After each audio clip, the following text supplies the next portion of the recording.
కార్యాలయాలు నిర్మించుకుంటే ప్యాలెస్లు మీరు నిర్మించుకుంటే పూరి గుడిసెల అని తెలుగుదేశం పార్టీపై అనంతపురం జిల్లా వైఎస్ఆర్ కాంగ్రెస్ పార్టీ జిల్లా అధ్యక్షుడు పైల నరసింహయ్య ఆగ్రహం వ్యక్తం చేశారు. ఇవాళ అనంతపురం జిల్లా వైసీపీ కార్యాలయంలో ఆయన మీడియాతో మాట్లాడుతూ జిల్లా కేంద్రంలో నిర్మిస్తున్న వైసీపీ కార్యాలయానికి అన్ని అనుమతులు ఉన్నాయని స్పష్టం చేశారు. మున్సిపాలిటీలోని టౌన్ ప్లానింగ్ విభాగానికి అప్లై చేసుకున్నామని అండర్ ప్రాసెస్ లో ఉందని స్పష్టం చేశారు. అయితే ఒక పార్టీ కార్యాలయానికి మరో పార్టీ నాయకులు వెళ్లి ఇలాంటి దుశ్చర్యలకు పాల్పడడం సరైంది కాదని ఆయన ఆగ్రహం వ్యక్తం చేశారు. భవిష్యత్తులో ఇలాంటి పరిణామాలు ఎక్కడికి దారి తీస్తాయి అనేది ఒకసారి చూసుకోవాలన్నారు. రాష్ట్రంలో ఉమ్మడి రాష్ట్రంలోనే తెలుగుదేశం పార్టీ నిర్మించుకున్న కార్యాలయానికి సంబంధించిన చిత్రాలను కూడా వారు చూపించారు. తెలుగుదేశం పార్టీ నాయకులు అనంతపురంలో హెచ్ఎల్సి కాలనీలో వైఎస్ఆర్సీ పార్టీ నూతనంగా నిర్మాణం చేస్తూ ఉన్నారు. దాదాపుగా 80% పనులు అక్కడ అయిపోయాయి. మరి అక్కడికి పోయి ఈ వైఎస్ఆర్సీ పార్టీ అక్రమంగా నిర్మిస్తూ ఉన్నారు. ఎలాంటి అనుమతులు లేవు, దీన్ని మేము ఆక్రమించుకుంటామని చెప్పి అక్కడ మాకు ఉన్నటువంటి పర్మిషన్లు ఏమైతే ఉన్నాయో అవన్నీ కూడా చూపించే వాళ్ళం. మేము ఏమన్నా చట్ట ప్రకారంగా మాకు అన్ని అనుమతులు ఉన్నాయనేది సబ్జెక్ట్.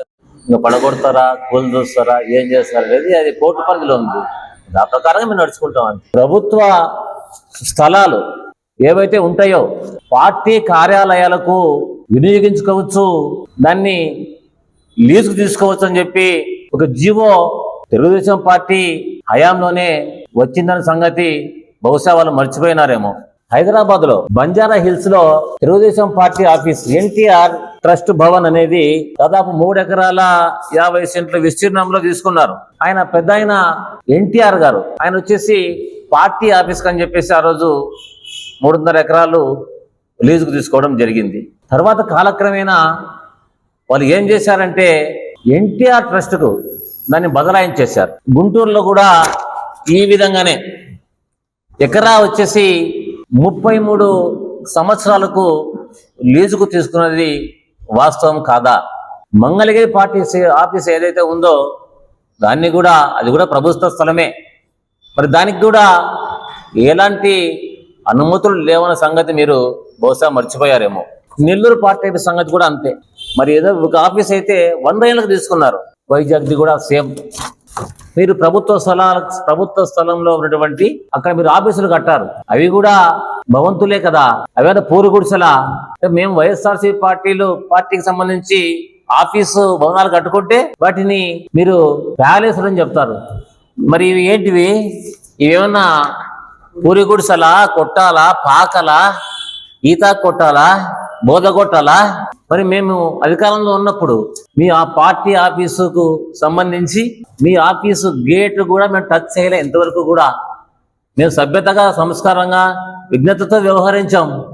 మరి మీరు చూస్తే మరి 10ల సంఖ్యలో పోయారు, ప్రెస్ మీట్లు పెట్టినారు. ఇంకా ఘోరమైన విషయం ఏమంటే మహిళలు పోయారు. మరి కనీసం మాజీ ముఖ్యమంత్రి అయినటువంటి గౌరవం లేకుండా జగన్ గారి ఫోటో పెట్టి చెప్పుల దండ వేశారు అక్కడ.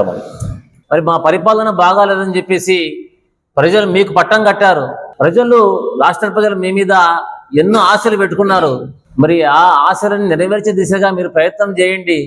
ప్రత్యేక హోదా కావచ్చు, రైల్వే జోన్ కావచ్చు, పోలవరం కావచ్చు, మరి ఇలాంటి విభజన హామీలు చాలా ఉన్నాయి. మరి కేంద్రం మీరు ఏమి చెప్పినా కూడా ఆ దిశగా పరిష్కరించే నిధులు ఇచ్చే దిశగా ఆలోచన చేసే పరిస్థితిలో ఉంది. కాబట్టి ఆ దిశగా మీరంతా ప్రయత్నం చేసి రాష్ట్రాభివృద్ధి కోసం కృషి చేయండి తప్ప ఇలాంటి సంస్కారం లేకుండా కార్యక్రమాలు చేపట్టడం మంచి పద్ధతి కాదని చెప్పేసి తెలియజేస్తా ఉన్నాం. మరి మీ కార్యకర్తలను కొంచెం అదుపులో పెట్టుకోండి. ఇలాంటి చెప్పుల దండలు వేయడం ఇలాంటివి పునరావృతం చేయొద్దని చెప్పేసి మీకు తెలియజేస్తా ఉన్నా.